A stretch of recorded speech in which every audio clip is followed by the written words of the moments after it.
porque no domingo passado, apesar de eu não poder estar presente, o pastor trouxe uma ministração que é um complemento a respeito de tudo isso que nós estamos estudando.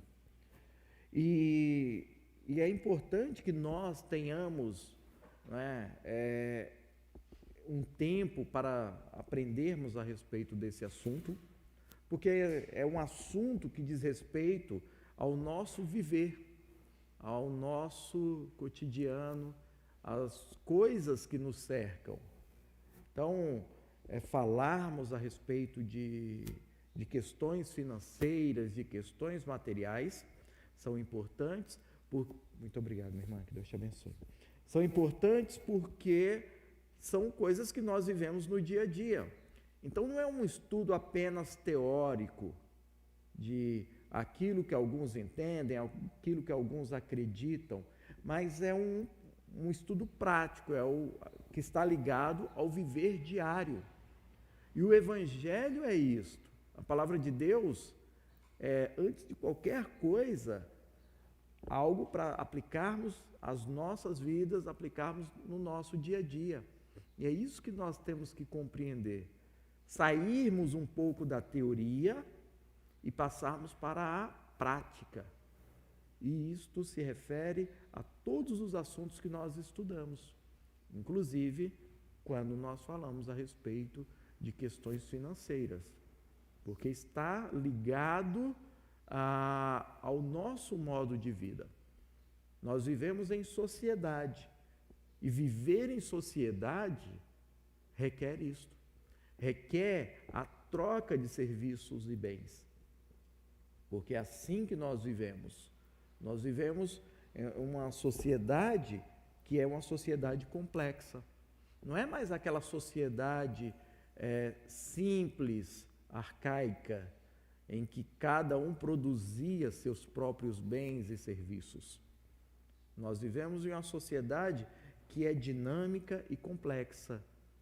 E por isso nós temos que ter conhecimento a respeito disto, mas sem deixar a palavra do Senhor, porque ela é a base, ela é o alicerce, e a partir dela nós construirmos um modo de vida que vai nos garantir paz e segurança. Então a paz, quando a gente fala em paz, nós não estamos falando em uma paz decorrente de uma filosofia de vida, mas estamos falando de uma paz que vem do interior, que vem de dentro. Quando falamos em segurança, não estamos falando em muros, em cercas elétricas, em nenhum aparato de proteção material. Nós falamos em segurança que vem do próprio Senhor, Ele nos cobrindo com suas asas e nos protegendo. Então, nós, conscientes disso, sabedores disso, nós temos condições de vivermos bem. E quando eu digo vivermos bem, estou dizendo vivermos em paz e em segurança, porque o Senhor é quem nos garante isso, nos garante paz e nos garante segurança. E quando nós falamos a respeito de prosperidade financeira, na primeira aula nós vimos a respeito de alguns princípios que são aplicados nessa área, e se você ainda não viu essa aula, ela está disponível no canal da igreja, no YouTube, assista, porque são princípios importantíssimos para que nós tenhamos uma vida controlada nessa área. Na segunda aula nós falamos a respeito do adquirir os recursos. E a principal fonte de aquisição de recursos é o trabalho. Então nós esmiuçamos a questão referente ao trabalho, a você buscar captar renda. E nesse aspecto há muitos princípios, há muitas regras que o Senhor estabeleceu e que nós temos que seguir para que sejamos bem-sucedidos. E hoje nós vamos falar sobre o terceiro aspecto, o terceiro tópico nessa linha de estudos, que é justamente depois que você já adquiriu o recurso. e onde várias pessoas falham.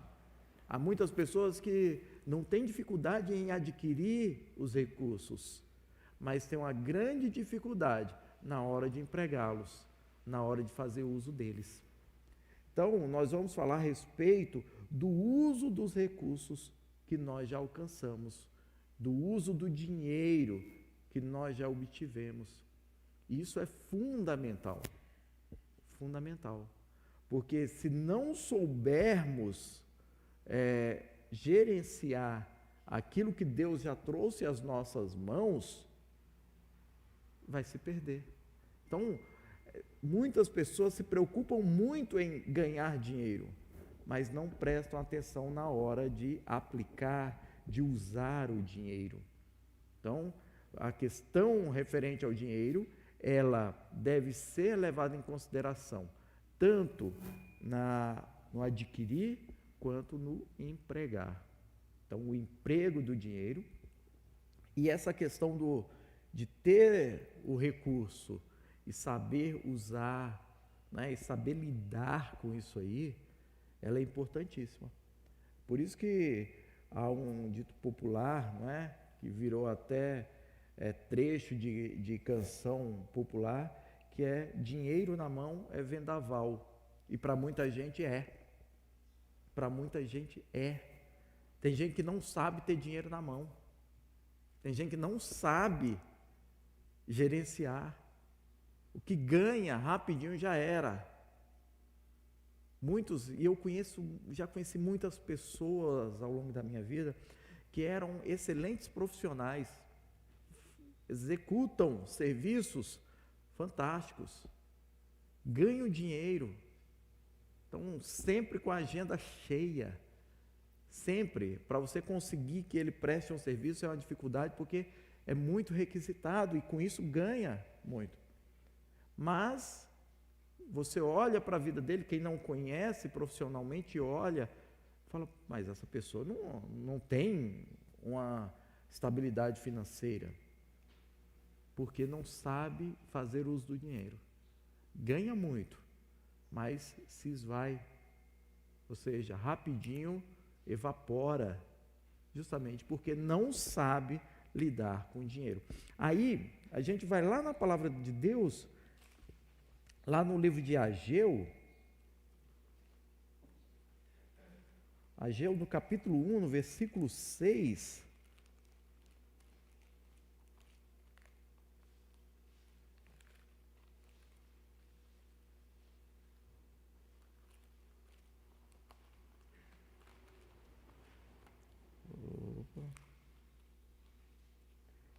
Ageu, no capítulo 1, no versículo 6.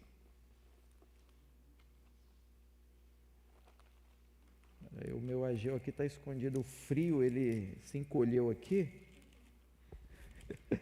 Mas achei. Até eu ia dizer que o Leozinho tinha tirado o livro de Ageu da minha Bíblia. Ageu, capítulo 1, versículo 6, diz assim: olha só: semeais muito e recolheis pouco, comeis, mas não vos fartais, bebeis, mas não vos saciais, vestivos, mas ninguém se aquece, e o que recebe salário, recebe num saco furado. E para muita gente é uma realidade, é como se recebesse o salário, não é? Você imagina uma pessoa recebendo o salário em moedas, tá? E vai para casa, só que o saco está furado, e à medida que vai caminhando, elas vão caindo, elas vão ficando pelo caminho. E essa é a realidade de muitas pessoas. É por isso que muitas pessoas falam: poxa, começou o mês, recebi o salário, dias depois já era, eu não vejo mais nada, já zerou. E vai se arrastar até o final daquele mês, na esperança de virar e receber novamente o salário. Por quê? Porque o dinheiro, rapidinho ele foi. Ah, mas é porque eu recebo pouco. Não necessariamente. Porque se você não souber fazer uso do dinheiro, você pode ganhar mais e mais, e mesmo assim, você vai continuar no vermelho. Essa é uma realidade que afeta não só pessoas que, por exemplo, ganham um salário mínimo, mas a pessoas ganhando 10, 20, 30 salários mínimos e que não conseguem ter uma vida financeira equilibrada. Então, não é o quanto se ganha, mas sim como se emprega esses valores. Então, o uso do dinheiro, ele requer a observância de alguns cuidados. Requer que nós tenhamos alguns cuidados para lidar com ele. Porque se você não souber fazer isto, você não conseguirá ter uma vida próspera do ponto de vista financeiro. O primeiro aspecto importante em relação ao dinheiro é você saber poupar, não gastar de uma maneira imprudente.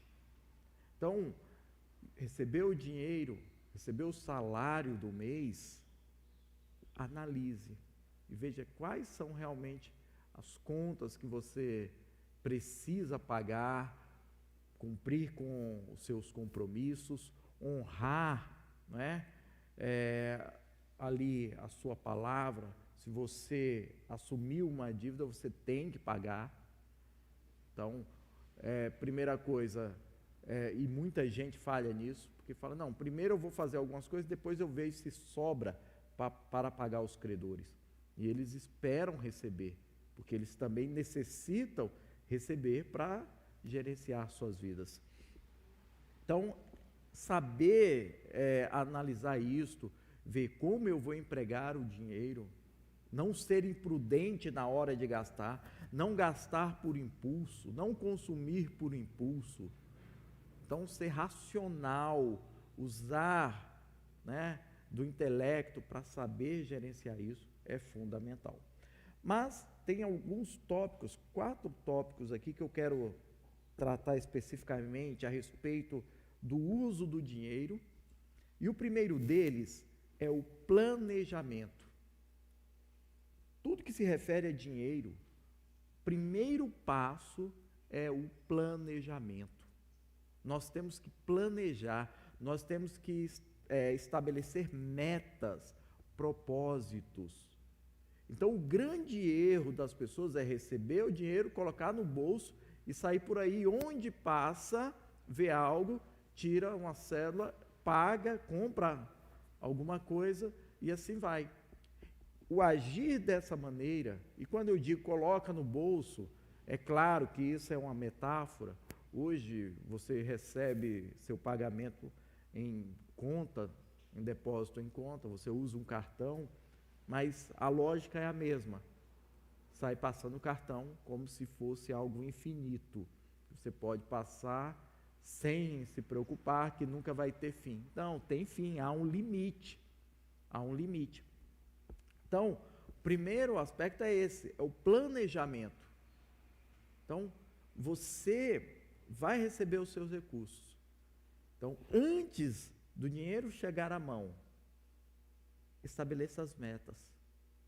Então, para o próximo mês, quando você receber o seu salário, o que você pretende fazer com esse dinheiro? Só que essas metas, elas têm que ser fixadas em 3 níveis diferentes.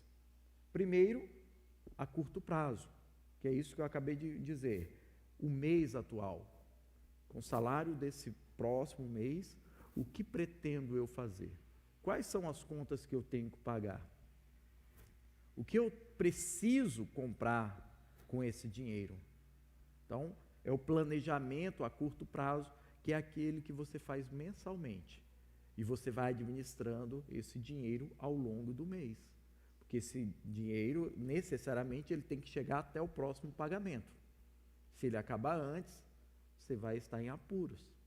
Então, esse planejamento mensal é necessário. E começa, amados, de maneira simples.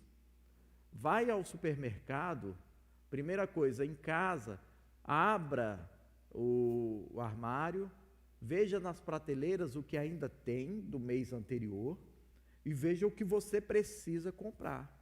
Se você vai ao supermercado sem ter uma lista definida daquilo que você vai buscar, certamente você vai administrar mal o seu dinheiro.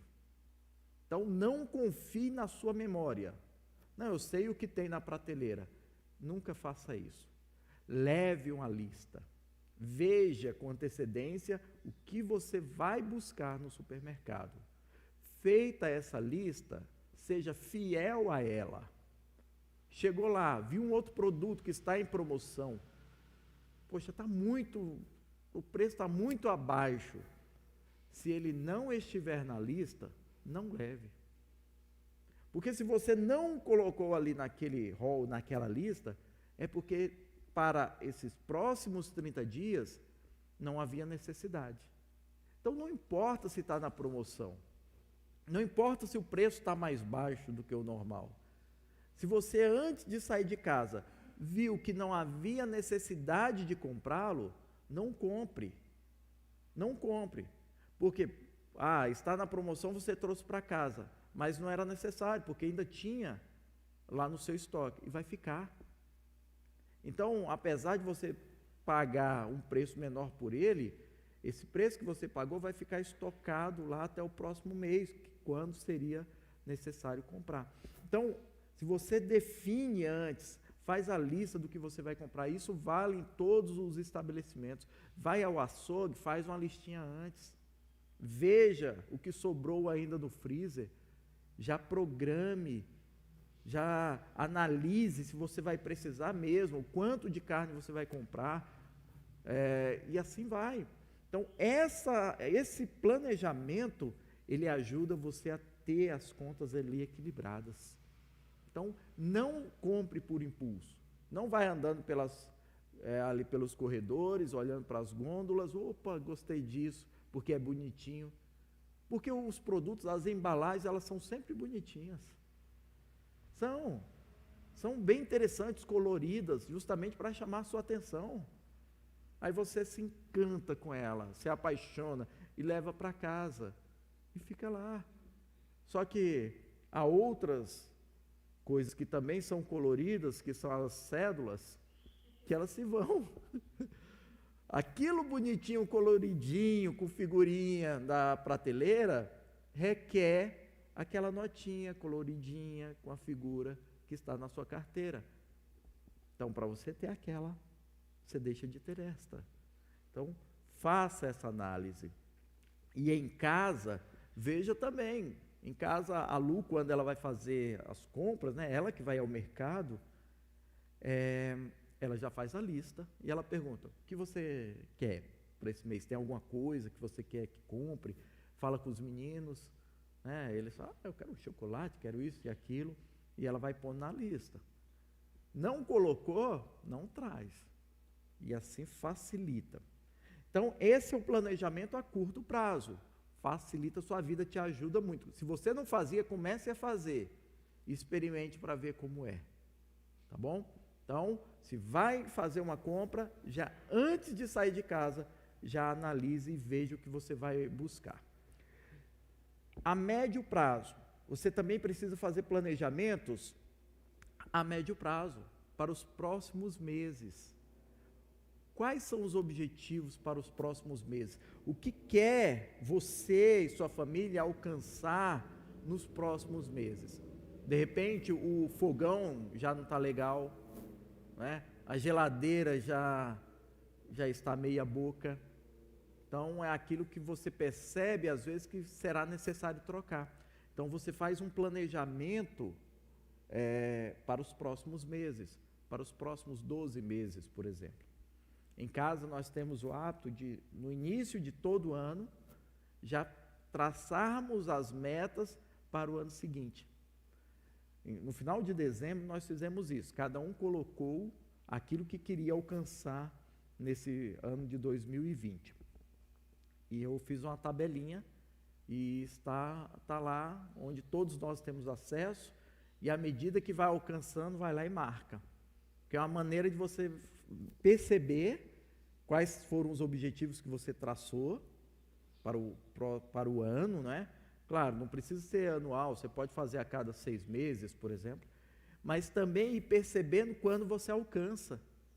É interessante você fazer isso, porque aí você consegue perceber que você alcançou aquele objetivo e você vai lá e marca.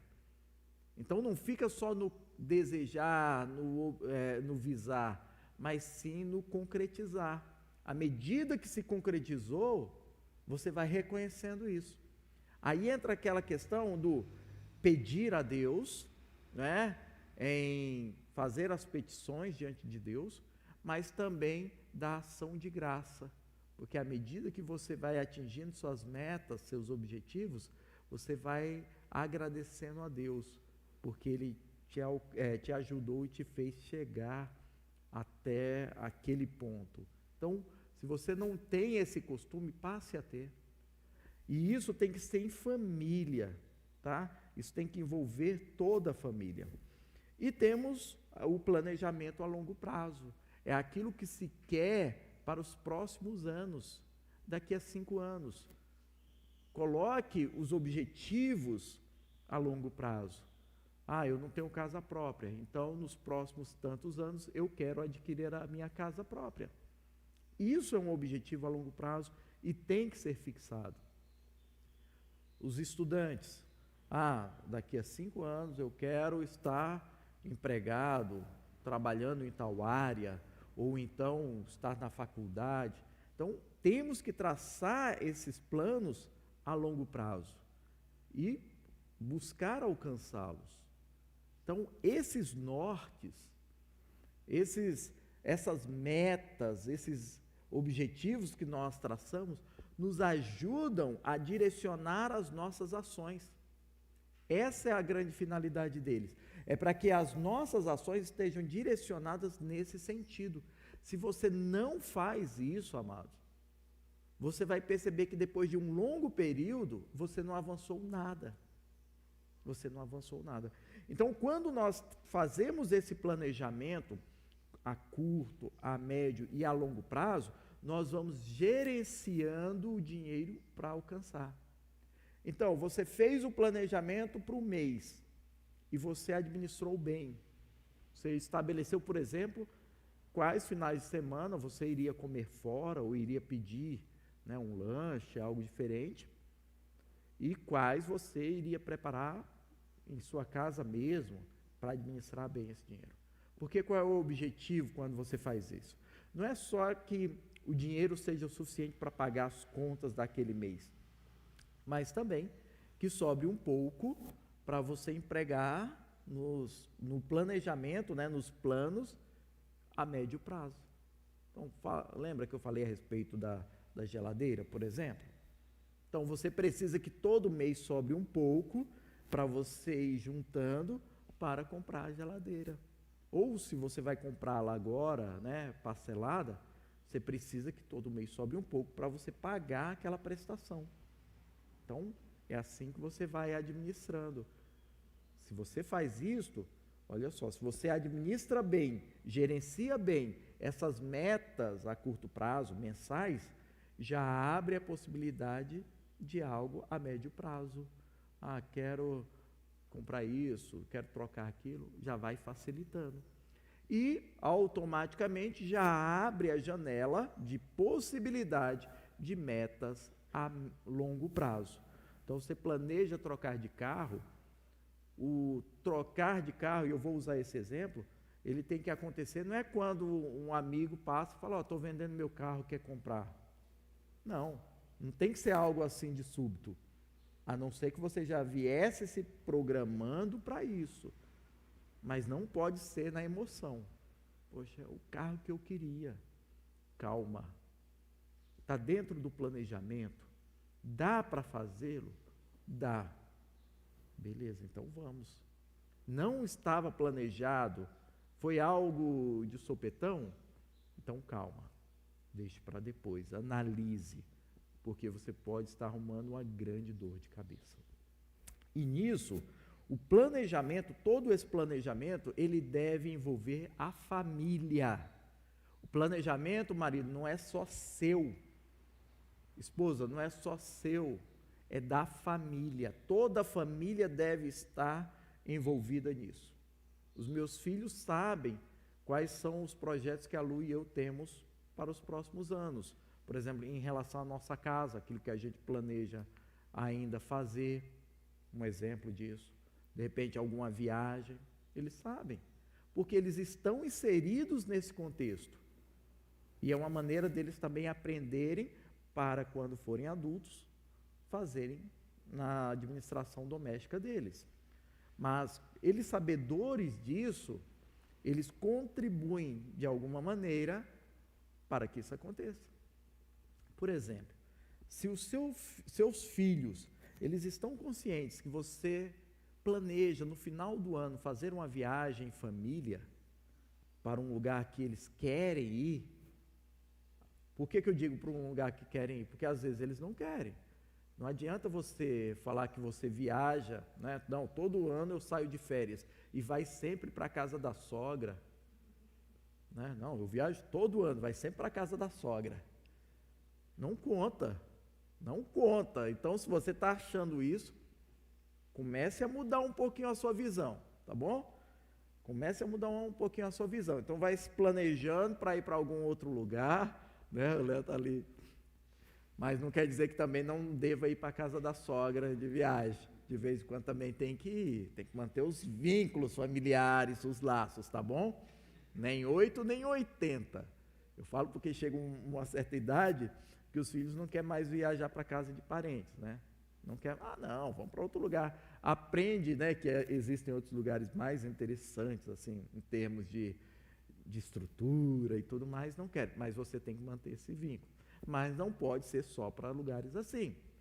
Então, se você falou para a sua família, ó, vamos trabalhar juntos aí, vamos economizar, e no final do ano, no início do ano que vem, nós vamos passar uns dias na praia, todo mundo se empolga. Então, o seu filho vai tomar banho, ele já não vai ficar mais 30 minutos embaixo do chuveiro, né? Ele vai, deixa eu fechar isso aqui, tomar banho rapidinho, para economizar na conta de luz, para sobrar um dinheirinho a mais para o meu pai guardar para a gente viajar. E vai fazendo esse raciocínio. Então, são pequenas coisas que, quando a família está envolvida, fica mais fácil. Mas quando a ideia está apenas na sua cabeça, aí fica complicado para que os outros venham aderir a ela. Então, isso aí envolve a família como um todo, principalmente o casal. Casal, as metas devem ser comuns. Não é aquilo, a esposa estabelece suas metas e vai, o esposo estabelece suas metas e vai. Não. Eles têm que caminhar juntos. Em relação às questões domésticas, têm que caminhar juntos. Ambos trabalham, então sentam e falam, e aí, o que nós vamos fazer? O que nós vamos buscar? E outro dia o Eric e eu conversávamos justamente a respeito disso. Por exemplo, o casal trabalha, os dois trabalham, beleza, os dois colaboram com a administração financeira, o recurso dos dois. Não tem aquilo, não, meu dinheiro é meu. Se você quer ter o seu dinheiro só para você, continue solteiro, não se case. Não se case. Mas já casei. Agora já era. Já era. Então, o casal, ambos trabalham. O dinheiro é para a administração do lar. Então, aquela visão, e eu já ouvi na igreja, e quando eu ouvi isso, eu falei, misericórdia, que pensamento. Uma pessoa um dia, uma senhora fala, não, eu trabalho, o dinheiro é meu, não dependo de marido. Primeira grande bobagem. Marido sempre depende da mulher e a mulher sempre depende do marido. Não estou dizendo que é inferior, eu estou dizendo que há uma dependência mútua, um depende do outro. E se não tem essa visão, vai fracassar. Eu trabalho, né, tenho o meu emprego, a minha esposa, ela cuida da casa, ela depende de mim, mas eu também dependo dela. Eu dependo dela, porque eu exerço a minha profissão de uma maneira tranquila. Eu não fico toda hora ligando para casa para saber se está tudo bem, porque eu sei que está bem administrada, está sendo bem gerenciada por alguém que ama aquilo que faz. Então, estamos juntos nisso. No início do casamento, a Lu trabalhava fora também, mas houve uma opção nossa, conversamos, de que para nós, e até por conta da dinâmica do meu trabalho, para nós, no nosso caso, na nossa família, seria mais interessante ela ficar responsável pelas coisas de casa, tanto é que eu não sei o que tem na geladeira. Se está acabando, precisa comprar. Tudo isso aí ela que gerencia. Às vezes ela me manda uma mensagem no WhatsApp, quando vier, passa na padaria, traz isso. Passa no supermercado, precisa desse item. Porque é ela que controla isso. E eu fico tranquilo por conta disso. Então não vou chegar, lá está todo vazio, porque ela está administrando. Então há uma dependência mútua. As famílias em que a esposa e o esposo trabalham, ou seja, os dois estão contribuindo também para essa dinâmica do lar. Mas os dois têm que ter consciência disto. Então, os dois devem colaborar com as despesas da casa. Claro, às vezes um ganha bem mais do que o outro. Então, aquele que ganha mais vai acabar colaborando mais. Mas ambos devem colaborar, porque essa colaboração faz com que os dois olhem e vejam as conquistas como sendo do grupo, como sendo ali do casal, como sendo da família. Quando apenas um fica responsável por tudo isso e o outro se sente independente, ele olha como se aquilo fosse algo banal. Como se fosse banal. Não, se ele não fizer por mim, outra pessoa vai fazer. E esse é o grande engano. Então, o casal deve trabalhar junto, unido. E nisso se insere aquilo que o Senhor Jesus falou lá em Lucas 11:17. Lucas, capítulo 11, versículo 17.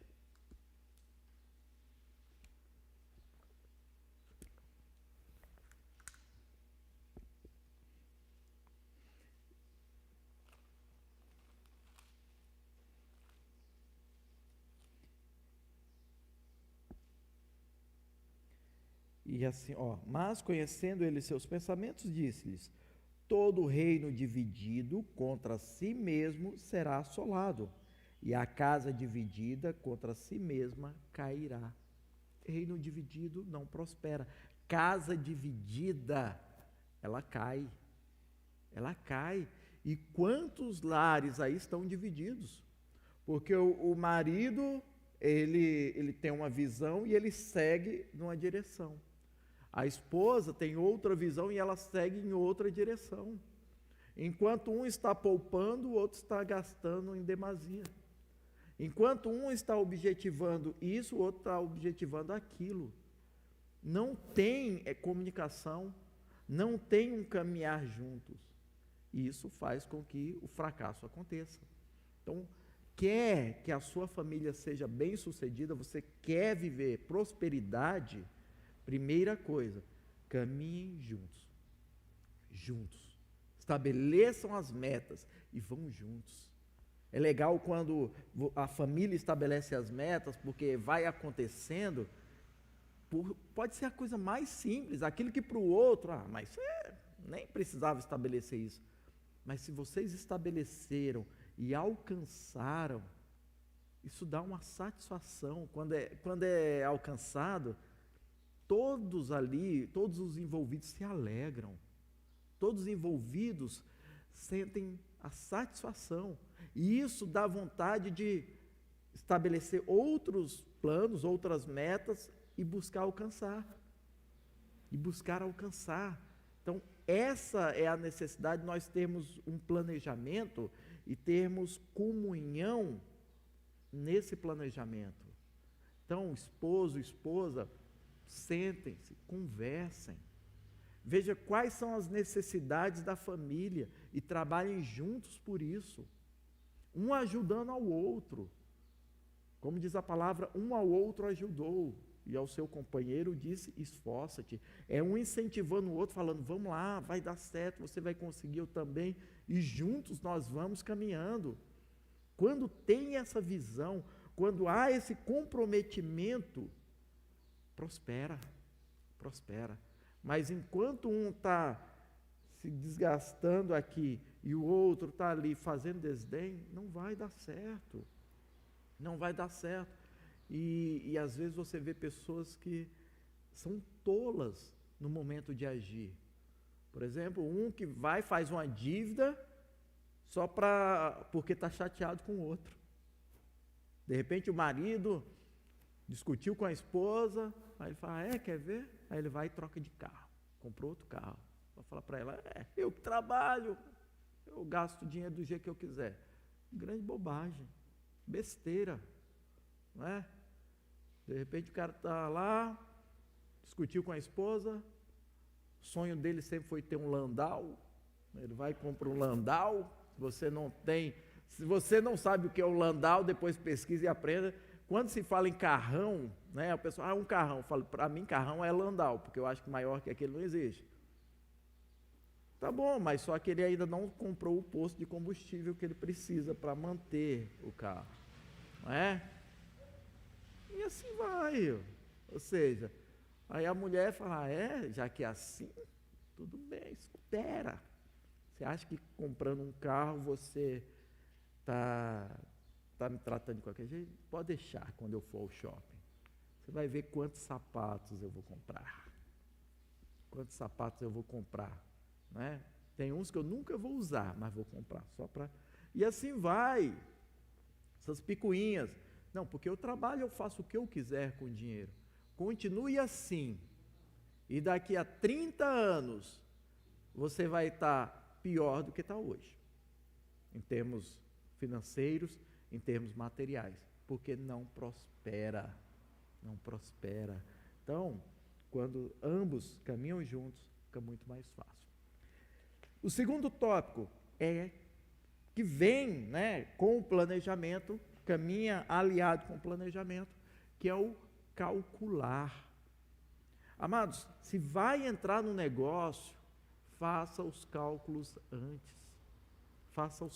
antes. Vai lá e analise. Temos recursos para isso? Podemos entrar nessa empreitada? Eu cito um casal de amigos lá de Araçatuba, que não tinham uma casa própria, e de repente surgiu uma oportunidade, começaram a visualizar uma oportunidade. E a esposa foi muito sábia naquele momento, porque ela disse para o esposo o seguinte, faz o seguinte, vamos esperar 1 ano. Nesse período de 1 ano, todos os meses nós vamos separar o valor referente à parcela que nós estaríamos pagando se comprássemos hoje. Tá bom? E fizeram isso. Então, todo mês, saiu o salário, eles iam lá e pegavam o valor X, que era equivalente à parcela que eles já haviam calculado, e depositavam. Findo 1 ano, aí eles voltaram a conversar e viram, olha, a gente consegue mesmo pagar essa prestação, porque durante 1 ano nós guardamos esse valor todos os meses. Então nós podemos assumir essa prestação. Então foi um cálculo que eles fizeram, e ali eles fizeram esse exercício e viram que poderiam assumir a dívida de um financiamento imobiliário. Olha só, o grande problema é que muitas pessoas não fazem isto. Simplesmente vão lá, fazem a dívida e depois vão esperar para ver o que acontece. Não pode ser assim. Então, fazer cálculos. Calcular. Dá. E quando eu digo calcular, não estou dizendo só o valor que mensalmente você vai ter que desembolsar, mas sim o total. Tem muita gente que olha, vai comprar, vou usar mais uma vez o exemplo do carro. Vou comprar um carro, a parcela é de 500, exemplo, tá? É de R$500. Tá, mas no final você pagou quanto? Não, nem olhei, só olhei o valor da parcela. Não é assim. Você não pode olhar só o valor da parcela, você tem que olhar o valor total. Era 30 mil, no final vai estar 60. Mas é um negoção porque eu consigo pagar todo mês. Não é um negócio bom. Então, às vezes é melhor segura a onda, segura mais um pouco, vai guardando esse valor da parcela. Vai guardando por um tempo. Daqui a pouco, talvez você nem precise financiar, você já tem tudo. Então, é necessário fazer isso. Ok? Aí entra o que está lá em Lucas, no capítulo 14, do versículo 28 ao versículo 30.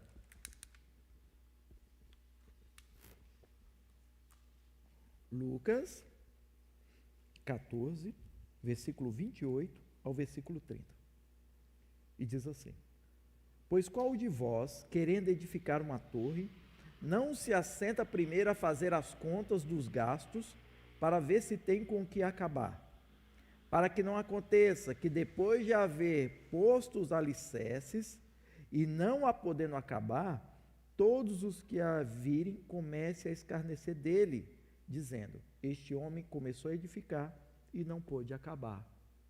Você andando pela cidade, quantas vezes você já se deparou com uma situação dessa? Você passa num terreno, está lá só o alicerce pronto. Será se o sonho do cara que adquiriu aquele terreno era fazer um alicerce? Meu sonho é comprar um terreno, fazer o alicerce ali, o baldrame, deixar bem bacaninha, e depois deixar aí. Ou então uma casa com as paredes erguidas, mas sem telhado. Não, meu sonho era construir uma casa, né? Mas ela não ter teto, não ter janela, igual a cançãozinha, né? Uma casa muito engraçada, né? Não. Mas o que aconteceu ali? Aquilo que acontece com muita frequência. Começou, mas não tinha os recursos suficientes para concluir. Foi na empolgação. Vai entrar no negócio, calcule aquilo que vai ser necessário até o fim. Você vai entrar em um financiamento, por exemplo, saiba que por estar entrando nesse financiamento, outras coisas você vai deixar de usufruir. É óbvio. Tem limite. Dinheiro tem limite. Por maior que seja seu salário, ele tem um limite. Não dá para você abraçar o mundo. Aí entra essa questão do calcular e do planejamento. Você consegue administrar bem se às vezes você fizer pequenas inversões de momentos. Trazendo os exemplos que nós já usamos na aula de hoje. Por exemplo, seu carro não está muito legal, você sabe que vai ter que trocar. Tá bom?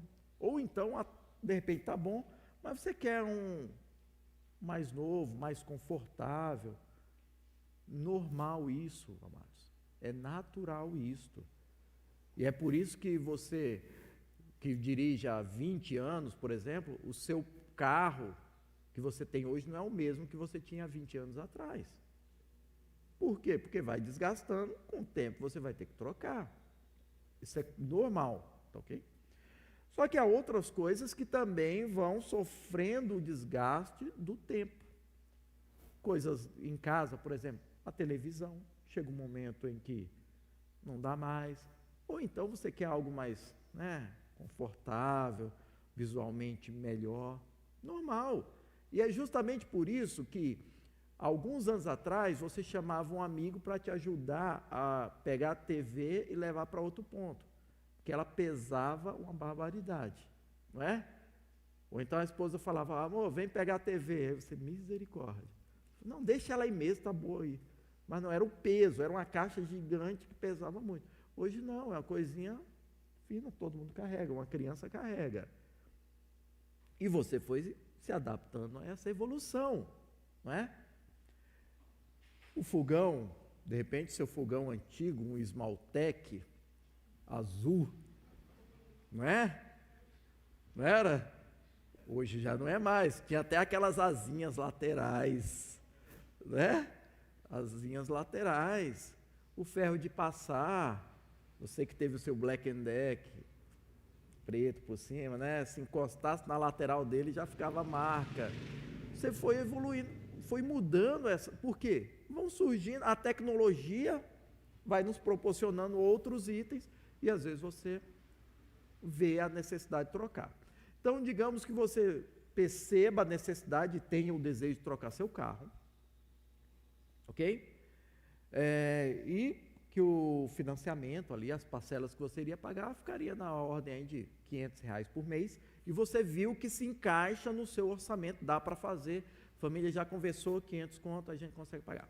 Só que tem a geladeira, que não está boa, a televisão e o fogão.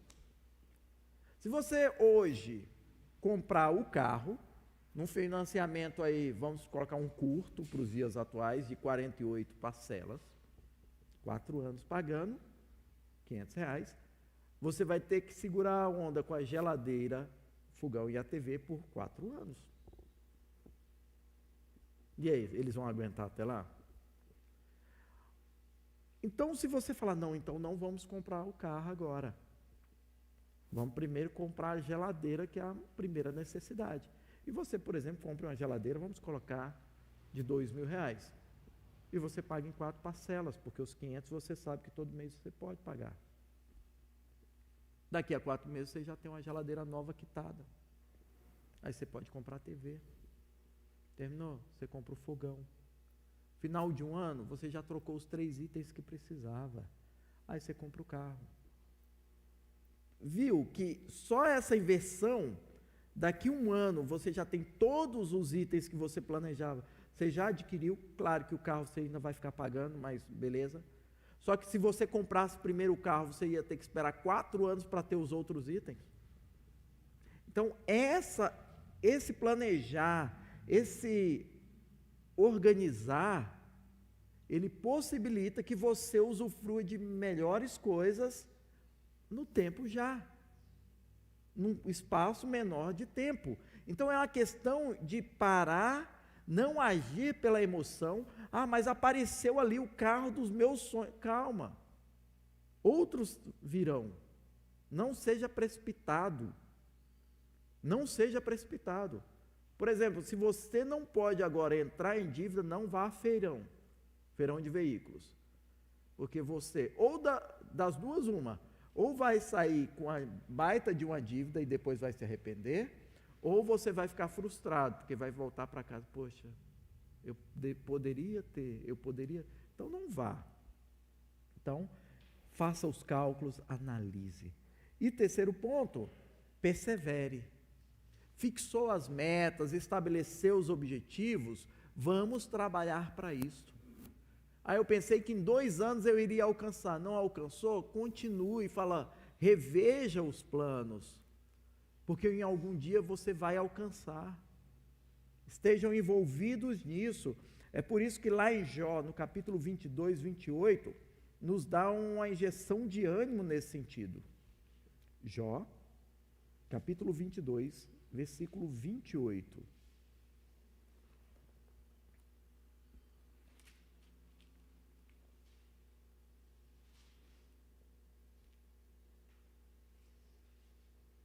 E diz assim: determinando tu algum negócio, se-te-á firme, e a luz brilhará em teus caminhos. Isso fala sobre perseverança. Estabeleceu, eu falei, eu vou lutar por isso, eu vou alcançar isso.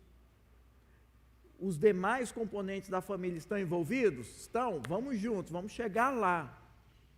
Ah, passou um tempo, a gente havia fixado um período de tempo, chegou essa data, não alcançamos. Beleza, vamos reprogramar, mas vamos continuar. Não se abandona a obra.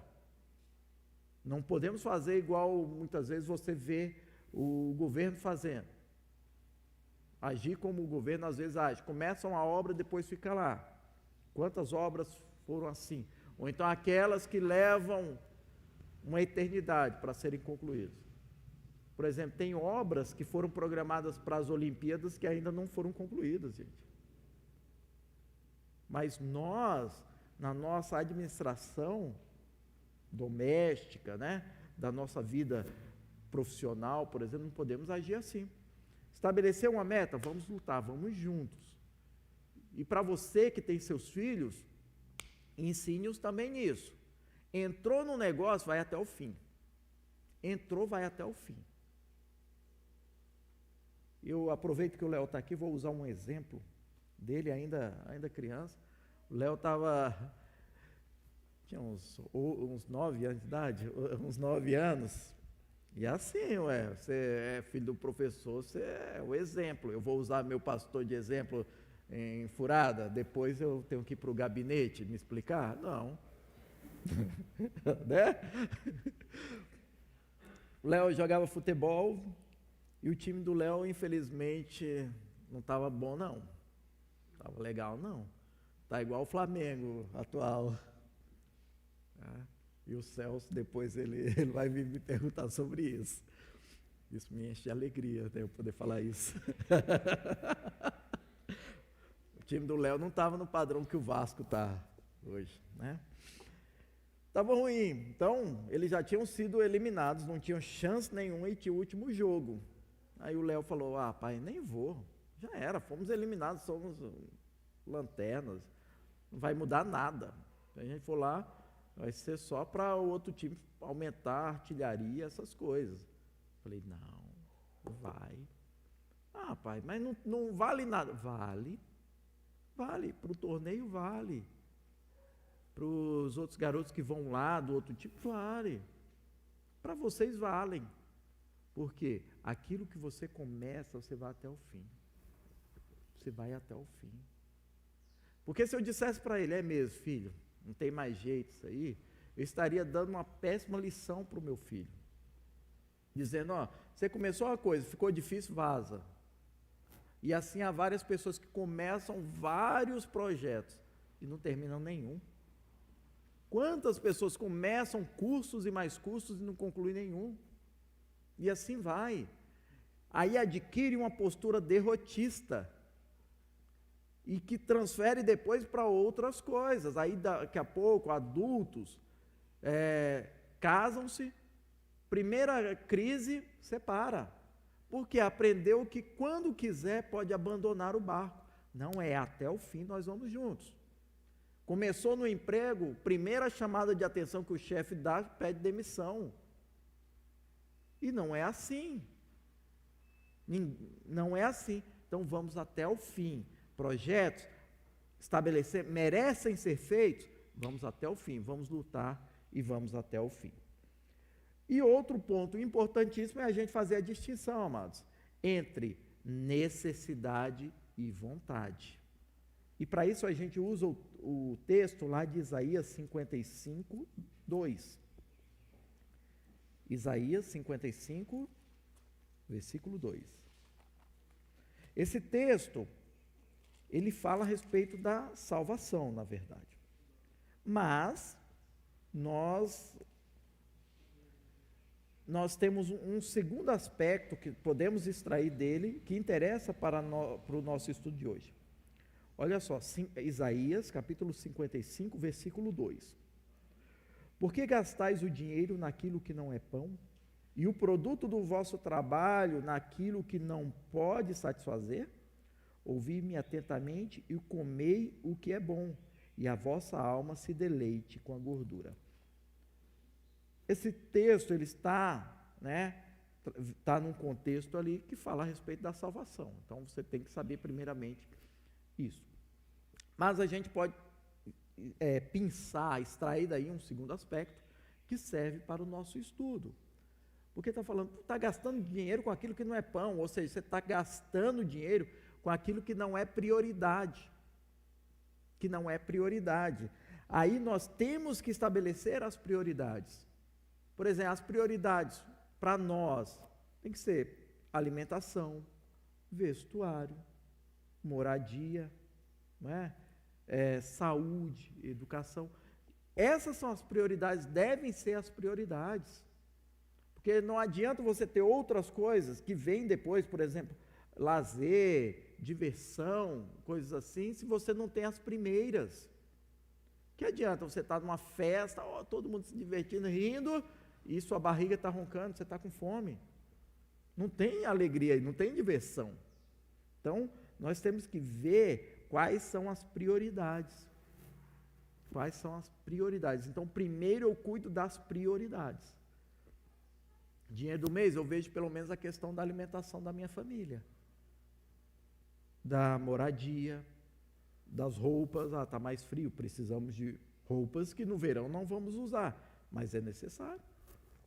Então, gerenciar isto para que não venhamos depois ficar sofrendo. Não gastar com bobagem. Então, por exemplo, a assinatura de TV a cabo, ela só deve ser feita, e pode ser feita, se você já tiver suprida todas as outras áreas. Porque não adianta você dizer, eu tenho pay-per-view, posso assistir todos os jogos do campeonato em casa, só não tenho comida na panela. Grande coisa fez você. Né? Então, é saber quais são as prioridades. Prioridades. Está sobrando dinheiro? Beleza, vai gastar em outras coisas, são mais supérfluas. Não está, foque naquilo que é o principal. Por exemplo, churrasco. Quem aqui gosta de um churrasco? Aliás, quem não gosta? Né? Um bom churrasco vai sempre bem, aquele cheirinho de carne. Oh, maravilha, deu até vontade. Só que o churrasco ele tem um custo mais elevado do que o basicão. Arroz, feijão e ovo. Arroz, feijão e ovo enche a barriga? Enche. Dá sustância, como dizem? Dá. Mas não tem o mesmo prazer de um filé na chapa. Claro que não tem.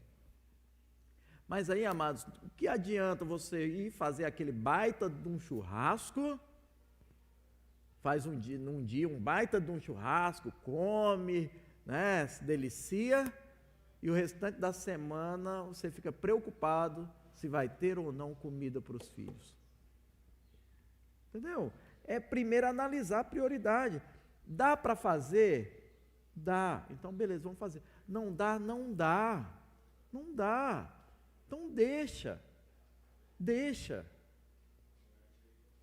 Mas o meu vizinho está fazendo. Tá, mas a situação dele é outra, e quem paga as contas dele não é você, e quem paga a sua não é ele. Então não vai se medir muito por isso não, tá? E outra coisa, tem gente que vive iludido com isso. Ou então quer ostentar algo que na realidade não condiz com o seu viver diário. Eu não preciso estar postando uma foto que eu estou fazendo churrasco, estou isso e aquilo. Não preciso. O que eu preciso é que os meus filhos digam, pai, mãe, o almoço está pronto? Tá, filho. Porque não adianta nada eu ficar ostentando e depois, durante a semana, meu filho, mãe, tem comida? Não, hoje não tem nada.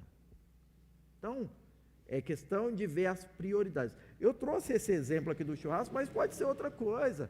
Por exemplo, o que adianta você andar com um carro novo e a casa está caindo? Nada. E aí? Carro novo e a casa caindo. O sapato é de marca, mas a calça está rasgando. Então, é a questão da gente analisar prioridades. Vamos analisar, ver o que é necessário e o que é meramente vontade. Fazendo isso, a gente vive bem. E para finalizar, nosso tempo já está quase no fim, vamos ler um texto e analisar um pouco Provérbios, capítulo 30, que nos ensina muito a respeito disso. E eu acabei de ler o livro de Provérbios, amados, e como eu gostei de ler esse livro. Estou fazendo a leitura anual da Bíblia, mas eu passei por Provérbios, depois disso até comecei a pesquisar uns livros aí para comprar, que falam a respeito do livro de Provérbios, porque fala de todas as áreas da nossa vida. Tem ensinamento para todas as áreas. Que bacana. Provérbios, capítulo 30, versículo 24 a 28. E diz assim, olha só. Estas 4 coisas são as mais pequenas da terra, mas sábias, bem providas de sabedoria. As formigas são um povo impotente, todavia no verão preparam a sua comida. Os coelhos são um povo débil e, contudo, fazem a sua casa nas rochas.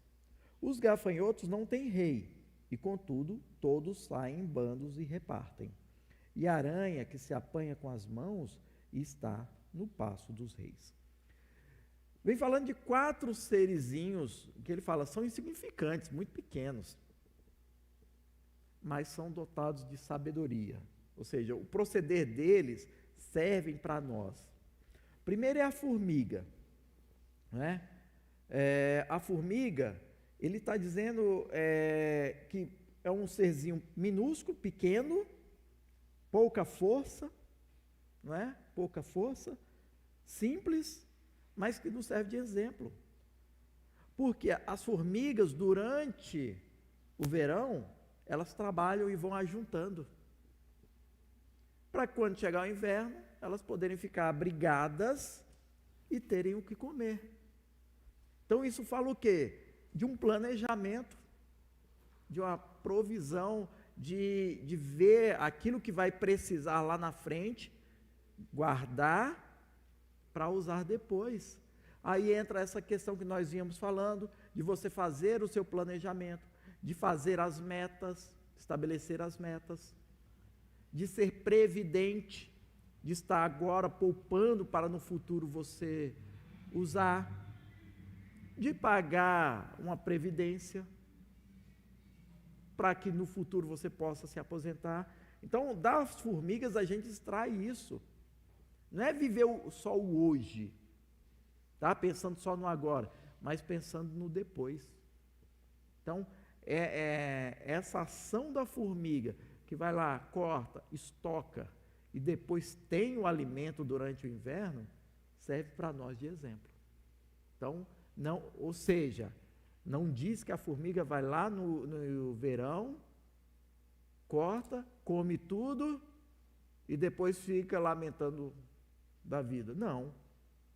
Ou seja, tudo que ganha não consome de imediato, vai administrando para poder passar o outro período de uma maneira tranquila.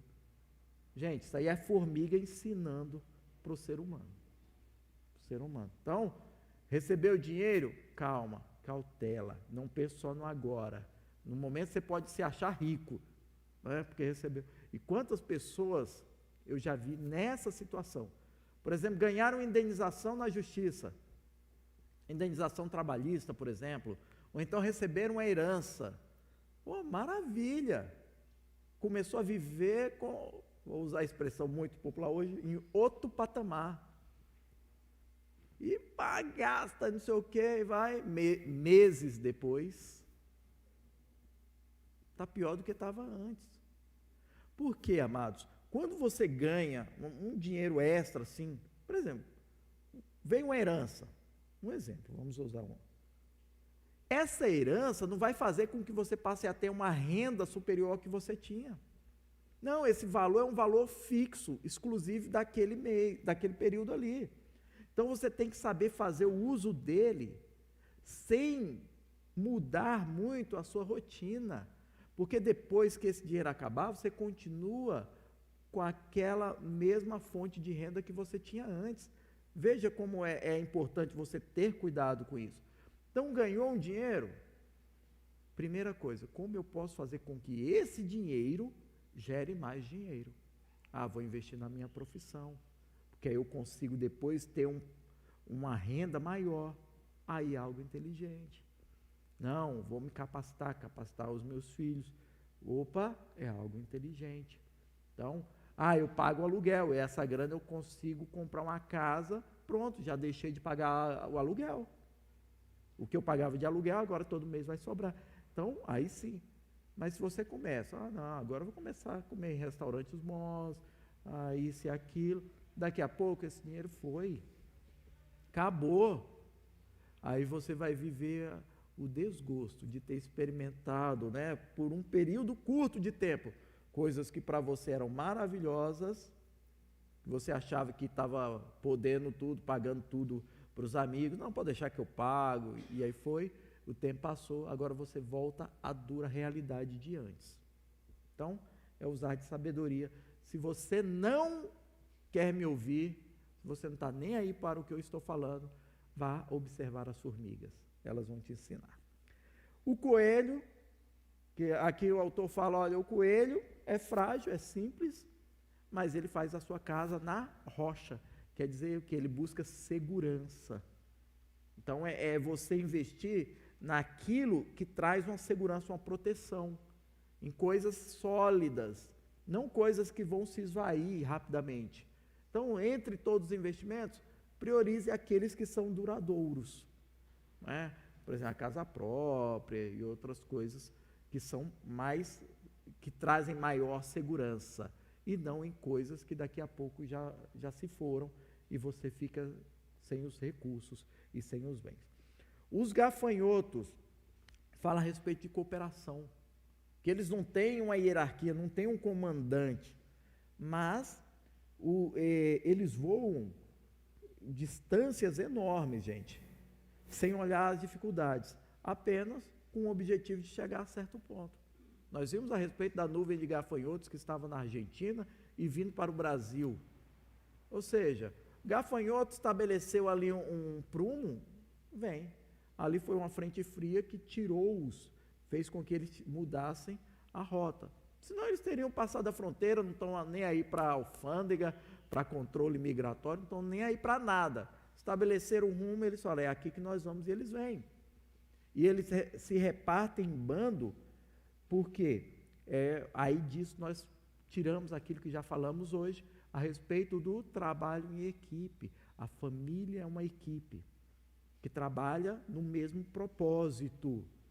No mesmo propósito. Um gafanhoto só, se você encontrar um gafanhoto por aí, você olha, um gafanhoto, é um nada. Mas agora, quando chega uma nuvem de gafanhotos, faz um estrago.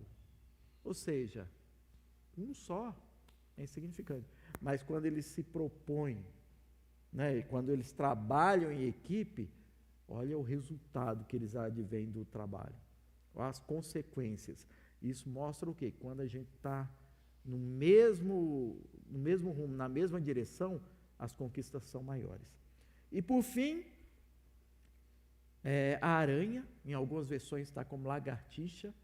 É erro? Não, é porque a palavra hebraica, que é semamite, ela não é clara nesse ponto. Então, alguns interpretam como aranha, outros interpretaram como lagartixa, mas em ambos os casos, Jeco? Olha só, esse aí eu não conheço. É lagartixa também. Então, mas o que nós podemos tirar, tanto da questão da lagartixa quanto da aranha, né? São dois serzinhos insignificantes, um nadinha, mas eles têm em comum o seguinte: são ousados, porque mesmo sendo insignificantes, estão na casa dos reis, nos palácios. Então está ali, sabe viver bem, né? Isso, do ponto de vista espiritual, serve para nós, para a gente perceber que, apesar da nossa insignificância, da nossa pequenez, nós podemos estar diante do rei. Mas é o rei dos reis, o Senhor dos senhores. Mas só que para isso que nós estamos vendo aqui, interessa o quê? Vamos usar a lagartixa. É versátil. É versátil. Se adapta a lugares e posições. A lagartixa, ela sobe a parede aqui, seja com textura, seja parede lisa, grafiato, não interessa o que colocaram na parede, ela sobe, ela se adapta. Da maneira como ela sobe aqui, ela passa pelo teto. Isso nos mostra o quê? Que independente de qualquer circunstância, daquilo que ela enfrenta, ela continua seu objetivo. Então a lagartixa, ela não vai chegar aqui e falar, é textura, não gosto muito de caminhar na textura. Não, é necessário subir pela textura, ela vai subir pela textura. Não, está rústico, vai subir do mesmo jeito. Ela traçou o objetivo, a circunstância não vão fazer com que ela desista. Não está tão fácil. Não importa a dificuldade, ela vai continuar. Segundo, busca sempre lugares altos. Você vê lagartixa andando aqui no chão? É raro, às vezes ela cai, daqui a pouco já subiu. Onde geralmente você percebe a lagartixa? Quando ela passa lá no alto. passa lá no alto, não é? É sempre assim, busca um lugar seguro, então busca a segurança. Com isso nós podemos aprender o quê? Em não nos metermos em negócios furados. É cilada, Bino, cilada. Então, não nos metermos em negócios furados. E outra coisa, para a gente encerrar, as lagartixas, que fala que estavam nos palácios do rei, e elas eram admitidas, se deixavam, não se buscava matar. E por quê? Por conta daquilo que elas fazem, elas comem os insetos. Então, tem uma mosca que está lá dando sopa, ela vai e come. Outro pernilongo, ela se alimenta. Então, elas fazem uma faxina na casa. É isso. Então, elas têm uma utilidade e deixam o ambiente mais adequado. Que prejuízo a lagartixa te faz? Nenhum. Mas ela te ajuda a conter algumas pragas. Então, ela torna o ambiente mais agradável. Então, isso nos mostra que as pessoas sábias, elas fazem de tudo para que o ambiente onde elas vivem seja o mais agradável possível. Mais agradável possível. Então, casal, usar o exemplo do casal, deve buscar sempre que o ambiente seja agradável. Você está aprendendo a palavra do Senhor, busque sempre deixar o ambiente mais agradável possível. Isso vai fazer com que haja maior prazer em estarem juntos. Isso vai aumentar a comunicação. Aumentando a comunicação, vocês vão começar a planejar juntos. Um vai colaborar com o outro. Vão executar aquilo que foi planejado juntos. Isto leva a cada dia a alcançar um nível mais alto. Olha como é simples. Então, esses 4 serezinhos aqui, eles nos ensinam coisas que, se aplicadas às nossas vidas, nos garantem uma prosperidade material. Estamos falando só do ponto de vista material, mas poderemos trazer também para o espiritual, mas não é o objetivo da aula de hoje. Então, olha só, ter o dinheiro não basta, temos que saber usar o dinheiro. Então, eu espero que você tenha entendido esses tópicos que nós analisamos hoje e que você consiga aplicar à sua vida. Se você fizer isso, pode ter certeza, você vai ter muitos testemunhos para contar das coisas maravilhosas que Deus fará na sua vida.